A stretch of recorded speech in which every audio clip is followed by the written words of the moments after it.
Hello, sports fans. You're watching Tim's Call, and I am your host, Tim McCall. Earlier today, I was able to sit down with Woody Paige from ESPN's Around the Horn. I was able to get Woody's insight on the new on-campus stadium and how it will affect the football program here at CSU. I came to Colorado in '74, and one of my first columns was about Colorado State. They had a really exciting passing team back in the old Western Athletic Conference. And I just love watching WAC games. And the Mountain West has kind of calmed it down. But back those days, Wyoming threw the ball all the time, Colorado State.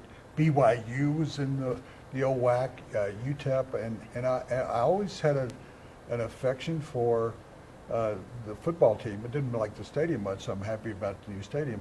But I got to be friends with a former coach up there who is now, whose name is now on the field. And when he was inducted into the Colorado Sports Hall of Fame, he asked me to introduce him.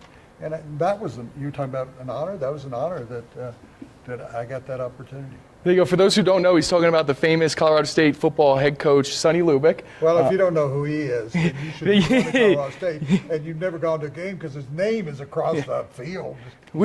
Speaking of that new field, Woody, for a non-Power 5 school like Colorado State, what do you think a big on-campus stadium like that's has all the new technology, is state of the art? What does that mean to a football program? Yeah, I felt from 40 years ago when I first started watching the team that it was never going to be strategically important to keep playing out there, because the students, that was a chore. It was, if you were coming in from Denver to make that move up I-25, go all the way out to near the dam out there. And I thought it was a tough recruiting place, that people want their football team to be right on campus, like Moby Gym, the basketball team. It's so easy to go to Moby Gym to watch the basketball team. You can go 2 blocks and you can see it. And I think it's been an incredible move. And I'm not so certain that Colorado State is in a position to go to a Power 5 conference, but this could lead to that eventually, because we don't know what the landscape's going to be in college football. But I think what it's going to do is it's going to help the recruiting, it's going to help the attendance, it's going to help the alumni affairs. On every level, it was a major risk by the president of the university, but it's paying off already, I think. Just in the few games we've been there already, we've already seen more sellouts at this stadium than I ever saw in the old Hughes Stadium. Yeah. And I really think that Colorado State's football program is moving in the right direction because of this.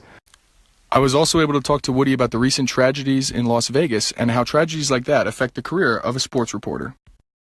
In the case of Las Vegas, I tweeted out this morning, don't stick to sports. You can't stick to sports in life. People say, stick to sports. No, we're all humans.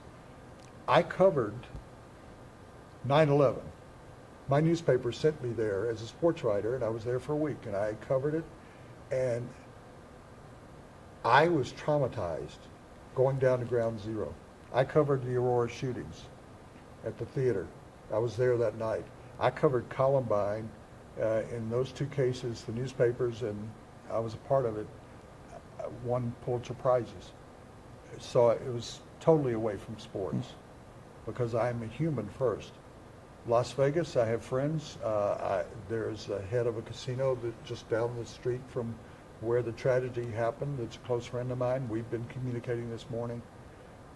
We know in Colorado, having seen and witnessed what happened with Columbine, this is the worst human terrorist act. And people go, well, that's not terrorist. They're domestic terrorists. We've seen that, the Oklahoma City bombings that occurred. The trial was here. I covered that.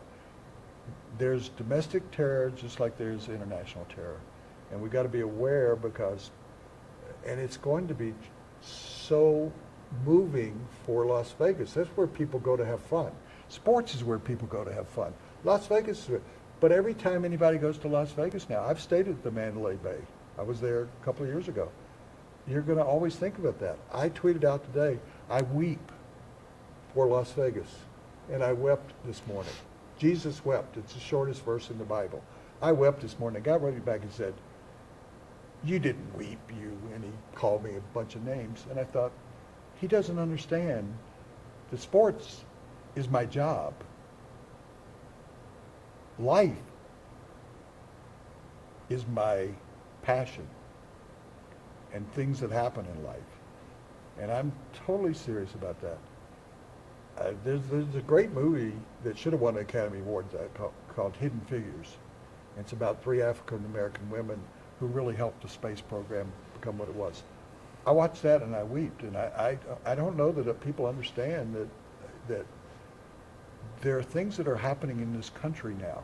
Young people are seeing events and accusations and division in this country that I haven't seen in 71 years. And I grew up at the end of World War II, through the 50s, through the Vietnam War protest, and I marched then. We've never seen anything like the division that's going on in this country. And then when you add in the natural disasters that have happened in 2 places in the United States and Puerto Rico, which guess what? Those are American citizens. Mm-hmm. When we're seeing what's going on in Europe, and particularly London, where my daughter went to school for a while, and I've gone to Wimbledon and the British Open 25 times, and I've spent a lot of great times in London of what London's going through. Now what Las Vegas, I mean, there's been nothing like this where there are more than 50 people killed and hundreds injured. Orlando, what happened in Orlando? Sandy Hook, the kids there. I don't know the solution. So all the stuff I was talking about what young people should do, young people have got to correct the wrongs that my generation has done and what's happened. And it's a little late for me, although I write about other subjects, it's a little late for me to suddenly become a writer and what kind of effect because I was a general columnist for years. And I think it takes everybody saying, we have got to do our own part. When there's a hurricane, when there's a terrorist act, when there's the division between the National Football League and the president, we all have to do what we can to make it better. And even though I'm kidding, you've watched me through 2 TV programs today, different levels, and I'm funny and I'm odd and I'm awful and whatever I might be, but I'm always serious when I step away from the camera. And wish you luck. Thank you for this, and I hope we at least address some of the subjects you want to talk about. Absolutely. Thank you so much for joining me, Woody. It's been a pleasure and an honor. I'm Tim McCall reporting with CTV News. That's all we have today. He's Thank you. Tim McCall. Yeah. Ooh.